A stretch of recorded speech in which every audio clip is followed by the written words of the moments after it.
মাননীয় সংসদ সদস্যবৃন্দ, আসসালামু আলাইকুম। ফ্যাসিবাদের নির্মমতার শিকার অসংখ্য মানুষের কান্না আর হাজারো প্রাণের আত্মত্যাগের মধ্যে দিয়ে অবশেষে আজ থেকে পুনরায় যাত্রা শুরু হতে যাচ্ছে জনগণের ভোটে জনগণের কাছে জবাবদিহিমূলক সত্যিকার অর্থে জনপ্রতিনিধিশীল জাতীয় সংসদ। বাংলাদেশের জাতীয় সংসদের রাজনীতির এই ঐতিহাসিক মুহূর্তে আমি আল্লাহর দরবারে শুকরিয়া জানাই, যার অশেষ রহমতে আমরা একটি ন্যায়ভিত্তিক গণতান্ত্রিক মানবিক বাংলাদেশ প্রতিষ্ঠার লক্ষ্যে যাত্রা শুরু করতে পেরেছি। 1971 সালের স্বাধীনতা যুদ্ধের থেকে শুরু করে 2024 সালের দেশ এবং জনগণের স্বাধীনতা রক্ষার যুদ্ধ সহ এই পর্যন্ত দেশে গণতন্ত্র এবং মানুষের অধিকার প্রতিষ্ঠার সংগ্রামে যারা শহীদ হয়েছেন, ত্রয়োদশ জাতীয় সংসদ শুরুর এই যাত্রা লগ্নে আমি তাদেরকে কৃতজ্ঞতার সঙ্গে স্মরণ করছি। এই আন্দোলন সংগ্রামে যেসব মায়েরা তাদের সন্তান হারিয়েছেন, যেসব সন্তানেরা তাদের প্রিয়জন হারিয়েছেন, যেসব পরিবার তাদের সন্তান স্বজন হারিয়েছেন, যেসব আহত মানুষকে তাদের স্বাচ্ছন্দ্যের জীবন হারাতে হয়েছে, যেসব মানুষগুলো নির্যাতন, নিপীড়ন, রাজনৈতিক হয়রানি কিংবা মিথ্যে মামলা শিকার হয়ে সর্বস্ব হারিয়েছেন, আমি তাদের সকলের অবদানকেও কৃতজ্ঞতার সঙ্গে স্মরণ করছি। দেশের ছাত্র জনতা, কৃষক, শ্রমিক, শিক্ষক, কবি, সাহিত্যিক, সাংবাদিক, চিকিৎসক, প্রকৌশলী, আইনজীবী, কামার কুমার, জেলে তাঁতি, গাড়ি চালক, ব্যবসায়ী এবং সরকারি বেসরকারি চাকরিজীবী, গৃহিণী, সারা দেশে গণতান্ত্রিক রাজনৈতিক দলের নেতা কর্মী সমর্থক তথা সর্বস্তরের সকল শ্রেণী পেশার মানুষ যাদেরকে গুম, খুন, হত্যা, নির্যাতন, নিপীড়ন, মিথ্যা হামলা মামলা কিংবা জীবন্ত মানুষের কবরস্থান তুল্য বর্বর বন্দিশালা, আয়নাঘর, কোনো কিছু দিয়েই যাদের গণতান্ত্রিক আকাঙ্ক্ষাকে রুখে দেওয়া যায়নি, যাদের সাহসী ভূমিকায় দেশে পুনরায় গণতন্ত্র ফিরে এসেছে, আমি ত্রয়োদশ জাতীয় সংসদের এই যাত্রা লগ্নে দেশের স্বাধীনতা প্রিয় গণতান্ত্রিক আমি বীর ছাত্র জনতাকে জানাই অভিনন্দন।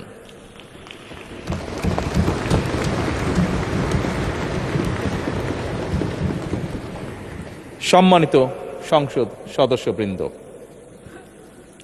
দেশনেত্রী মরহুমা বেগম খালেদা জিয়া জনগণের অধিকার প্রতিষ্ঠায় দেশে সংসদীয় গণতন্ত্র প্রতিষ্ঠা করেছিলেন, সংসদীয় গণতন্ত্রকে প্রাতিষ্ঠানিক রূপ দিয়েছিলেন।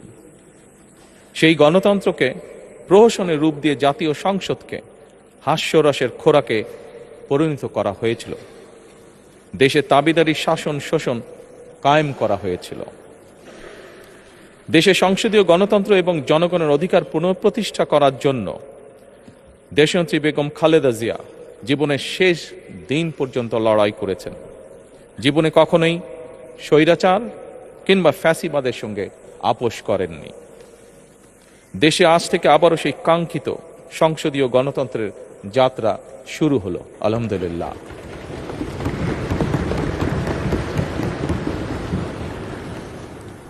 সংসদীয় রাজনীতি প্রতিষ্ঠাতা খালেদা জিয়া দেশ এবং জনগণের সাফল্যে এই শুভ মুহূর্তটি দেখে যেতে পারেননি। আজ তাই এই জাতীয় সংসদে দাঁড়িয়ে আমরা দেশ এবং জনগণের স্বার্থে আপসীর নেতৃত্ব, ব্যক্তিত্ব, স্মরণীয়, বরণীয়, অনুকরণীয় রাজনীতিবিদ মরহুমা খালেদা জিয়াকে গভীর শ্রদ্ধার সঙ্গে স্মরণ করছি।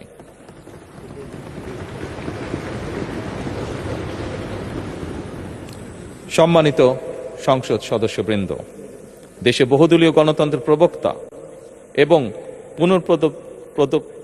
প্রবর্তক, স্বাধীনতার ঘোষক শহীদ প্রেসিডেন্ট জিয়াউর রহমানের একটি উক্তির কথা আপনাদের সামনে আমি স্মরণ করতে চাই।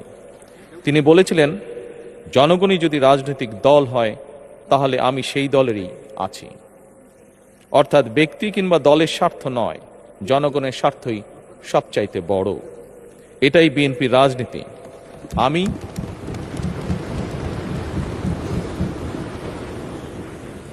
আমি প্রথমবারের মতন বাংলাদেশ জাতীয়তাবাদী দল বিএনপি থেকে জাতীয় সংসদ সদস্য নির্বাচিত হয়েছি। জাতীয় সংসদের সংসদীয় দলের নেতা নির্বাচিত হয়েছি। জাতীয় সংসদে দলের প্রতিনিধিত্ব করলেও প্রধানমন্ত্রী হিসাবে আমি এই জাতীয় সংসদে দেশের প্রতিনিধিত্ব করছি।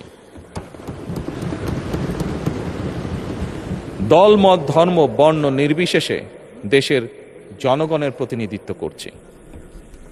আমার রাজনীতি দেশ এবং জনগণের স্বার্থ রক্ষা করার রাজনীতি। বিএনপির রাজনীতি জনগণের জীবন মান উন্নয়ন এবং স্বনির্ভর বাংলাদেশ গড়ার রাজনীতি।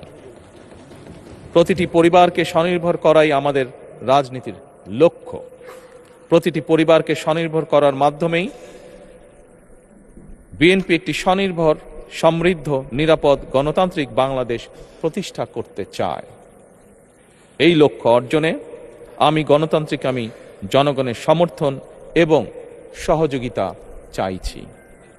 এই মহান জাতীয় সংসদে সকল দলের নির্বাচিত প্রতিজন সংসদ সদস্যের সমর্থন এবং সহযোগিতা আশা করছি।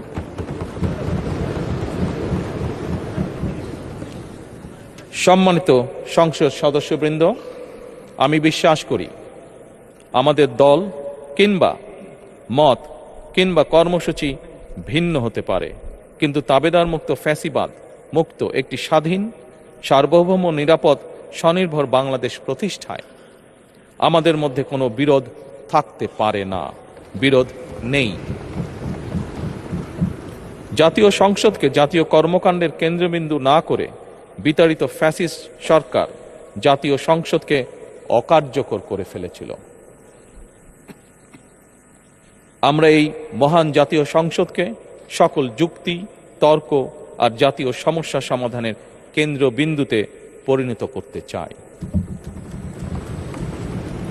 সম্মানিত সদস্যবৃন্দ, নতুন সংসদ যাত্রা শুরু করার সময় সংসদের সাবেক স্পিকার কিংবা ডেপুটি স্পিকার উপস্থিত থাকার কথা ছিল, কিন্তু পতিত, পরাজিত, বিতাড়িত ফ্যাসিস্ট সরকারের জনবিরোধী এবং গণবিরোধী কর্মকাণ্ডের ফলে যে জনরোষ তৈরি হয়েছিল তাতে এই মহান সংসদের সাবেক স্পিকার বা ডেপুটি স্পিকারকে খুঁজে পাওয়া যায়নি। তাদের কেউ কারাগারে, কেউ নিখোঁজ কিংবা কেউ পলাতক। দীর্ঘ ১.৫ দশকের ফ্যাসিবাদী এবং তাবেদারি শাসন শোষণের পর জনগণের ভোটে নির্বাচিত প্রতিনিধিদের নিয়ে আজ আমাদের এক বিশেষ পরিস্থিতিতে জাতীয় সংসদের কার্যক্রম শুরু হতে যাচ্ছে।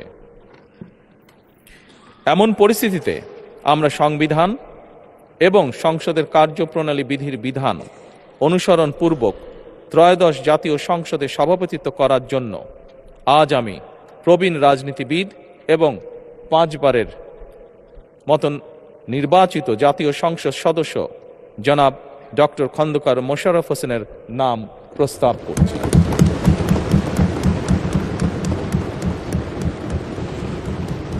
সম্মানিত সংসদ সদস্যবৃন্দ, আমাদের সংসদীয় রীতিনীতির ইতিহাসে এই ধরনের পরিপ্রেক্ষিত নজিরবিহীন নয়।